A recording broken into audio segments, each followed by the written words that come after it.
In this video, I'm going to give you a tour of our chicken coop. We've made it only out of recycled materials, like from pallets and leftover wood.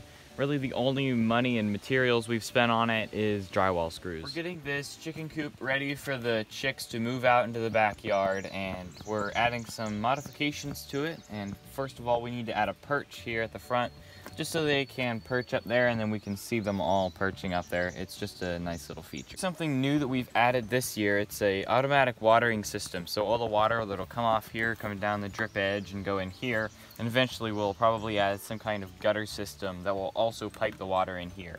At this point it has a large opening, so it catches a lot of the rain and we don't need to keep coming out here and giving them water manually.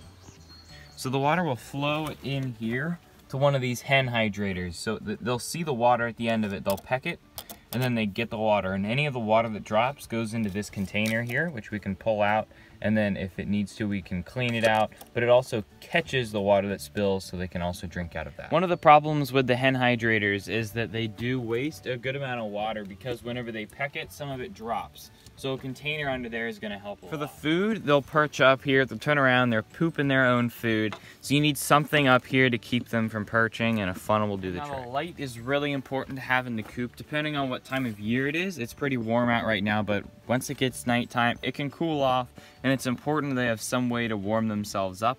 And at this point, they can self-regulate their heat. So if they get too hot whenever they're underneath the light, they can move away to a corner, as long as they have a escape where they can go to get cool. To make the housing of the cage, we used an old crate that our old milling machine came in. And then we just use chicken wire and have a nice big window so you can see them, but it also gives them plenty of ventilation to stay cool. The roof was an old pallet, and we used some leftover shingles on the roof. And then actually the drip edge that we have here was from an old treadmill. The siding that goes right beside the treadmill itself, that actually works really well as a drip edge. And the drip edge on the back is part of the light shield on the old fluorescent lights. We just hammered it flat, so then this could slide underneath the shingles, and it works really well. And we've got this ladder, so whenever the chickens are ready to go out into the run, they can just walk down the ladder, and it makes it a lot easier to get in and out. And I just had to replace the back step, so this is in good shape. And for the door, we used a very simple latch. It's actually just a screw going into one of the support beams.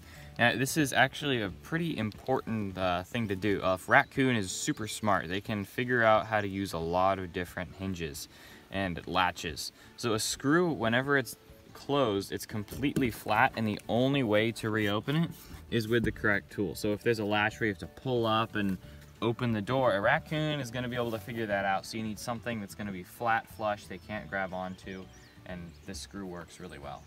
And right next to the small coop is the big coop, where we have the big chickens, and we're able to let the big chickens out into the run, and this way we can integrate the little chicks with the large ones. 3 large doors on the back of the coop, so it's easier to clean, and same latching system with the screw. And we can go ahead and let them out into the run.